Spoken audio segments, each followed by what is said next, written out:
Hey guys, it's Noel and this is Wheezy Tech News, the show where I talk about the latest news in tech and audio. And our first story, are Sennheiser looking to sell their consumer business? A somewhat ominous story appeared in the past week suggesting that Sennheiser are looking to spin off their consumer audio business.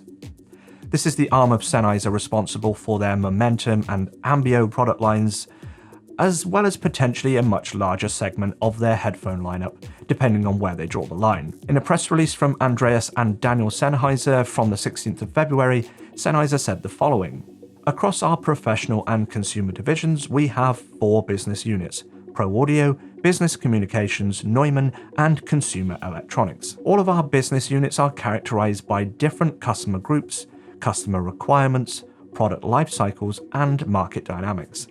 At the same time, there are major growth opportunities in each area. In order to be able to exploit the potential of these markets in the best possible way in the future, we're planning to focus our own energy on the 3 business units in the Pro business, and are looking for a strong partner to invest in our consumer business. By taking this step, we're setting up our business units independently of each other, consistently continuing on the course we have taken to date." This sounds similar to Sennheiser's relationship with Demant, with whom Sennheiser previously developed much of their gaming audio lineup. In 2020, this relationship ended with Demant taking control of the gaming audio lineup and the rebranding of all of Sennheiser's gaming audio products as EPOS Audio. It remains to be seen exactly what this means for Sennheiser's consumer audio lineup, but it does seem like Sennheiser are poised for a big shakeup that would see them focus more on their professional audio lineup. Since I recorded this video, Jude from Hifi has managed to get an interview with the Sennheiser brothers to clarify their press release.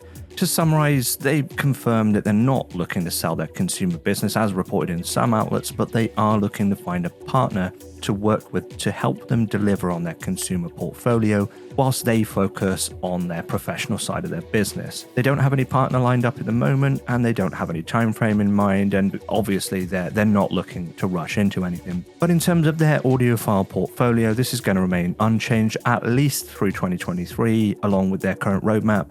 And even longer term, this is an area that they will continue to focus on alongside their Pro business, as they do recognize this is an important part of their brand. This certainly sounds a lot less scary than it has been reported in some outlets, but it does fit with them looking for a partner to work with on their consumer side in a similar way to their partnership with Demant for their gaming audio business. Whatever happens, I'll be keeping an eye on this and I'll be sure to report with any updates.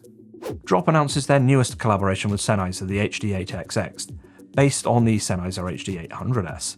Drop says that this is their most requested headphone to date, however it looks like there have been a few changes made to the 800S. Drop looks to address some complaints people had with the 800S by smoothing the mids, taming the treble, and improving the bass performance. Drop says they've been upgraded with a new resonator system and driver material to achieve this result. Graphs have been shown both from Grass and B&K measurement systems by Hifi, and whilst they do show an increased bass performance, the upper mid-range and treble don't look hugely different.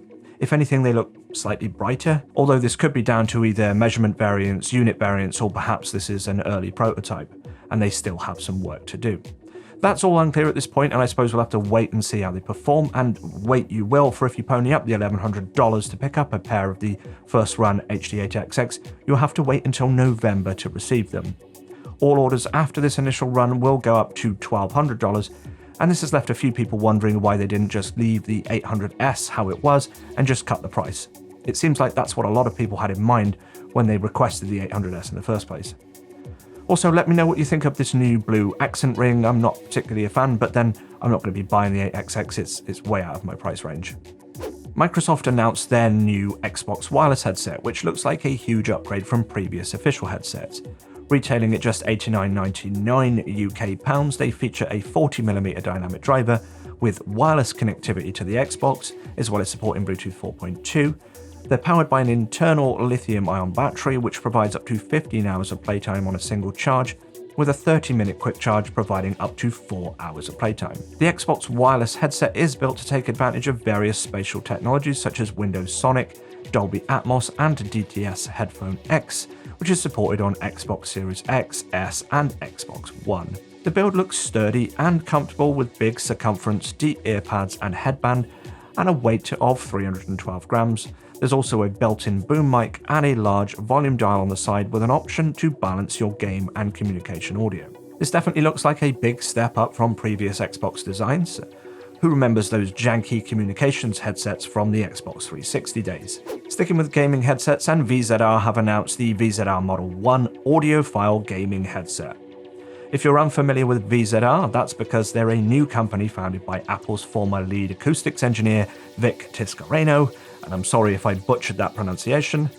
According to VZR, the Model One delivers natural, expansive, audiophile quality sound and is particularly adept at accurately rendering immersive, three-dimensional soundscapes. The Model One features a new proprietary technology called Crosswave. VZR say that this is a passive acoustic lens technology that selectively and strategically reshapes audio waves to emulate the way one would perceive the sound in real life without headphones, resulting in an improved separation, openness, and accurate 3D spatial positioning, all without digitally altering the audio.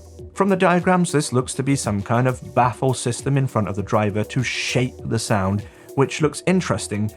Color me skeptical but intrigued. Other specs are a 32 ohm 40mm dynamic driver with a 100 dB per milliwatt sensitivity. They come with a detachable boom microphone as well as an inline mic.